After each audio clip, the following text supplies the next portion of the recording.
This is Tom Dillon, the Lifetime Liberal, and today is Thursday, February 9th, 2017. The title of this rant will be, "The Loser Has the Whitest Cabinet Since Ronald Reagan."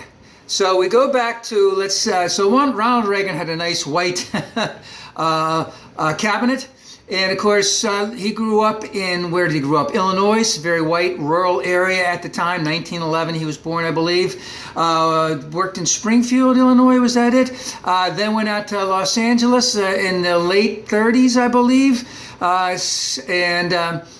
was it? And Los Angeles was basically the largest city in the U.S. with the whitest population until about 1960.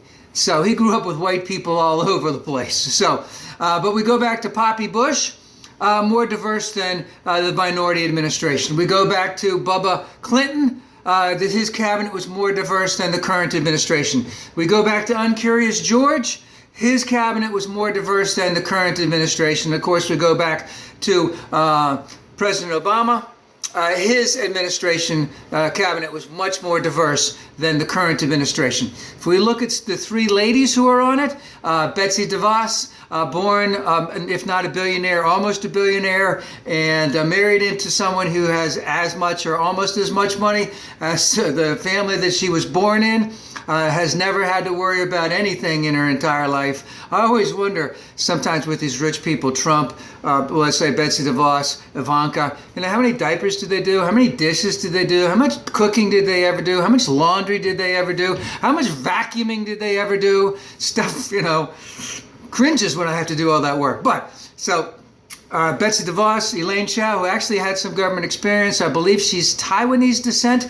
Her father, I believe, was a shipping magnate, made boatloads of money, and she married Mitch McConnell, and that's why Mitch McConnell, who's been on the dole almost his entire adult life, doesn't have to worry about a thing and can screw over anybody because he's got all that money in the background going for him. And then the last one would be Nikki Haley, whose parents were Indian Asian descent, who are immigrants here. But let's put it this way, she has come up through the Republican ranks very quickly, and let's say she knows how to toe the Republican line, the GOP line, and that is what she is expected to do. So she will follow the minority administration all the way through. We also have Ben Carson, the one black person in the administration. Again, this was someone who said he wasn't qualified for the position, but then when Mr. Minority asked him to be head of Health and Human Services or Health, Education, and Welfare, whichever one of them, he said he wasn't even qualified to do it, but when Mr. Minority called, he decided to do it. So that's what we have in terms of what is diverse in that administration. But let's remember that this is not an accident. This is 100% deliberate, because they have an agenda to push. And that agenda is basically for rich people and against poor people, women, people of color, minorities, whichever way you want to put it. We could be hitting just some incredible disasters in the near future as they push their agenda. Now let's just say, I know who they are. I understand their grand plan for living. And guess what? It sucks. It blows. And it will cause tremendous havoc with the American people. So whatever issue you want to look at, whether it be labor laws, whether it be racial laws, whether it be social laws, whether it be environmental, whether it be economic, we could host a whole heck of other ones, LGBT laws, they are looking to circumvent them as much as possible to favor, let's just make it plain, rich white men, day in and day out. Now, when Uncurious George became president after the hanging chads, the thing in Florida, the Supreme Court, etc., he had a very slight majority, and people were basically hoping, well, now that he's in, maybe he will act like he has a slight majority and try and rule in a way, or govern in a way that would benefit the most Americans. But no, he just tossed that aside. Him and Cheney basically stovepiped that aside and basically ruled as if they had a supermajority. And of course, when he did have a bit of a majority, when he was reelected in 2004, he said he had political capital and he wanted to use it. He wanted to use it to screw anybody to get what he wanted. And the first thing he wanted to do was to get rid of Social Security.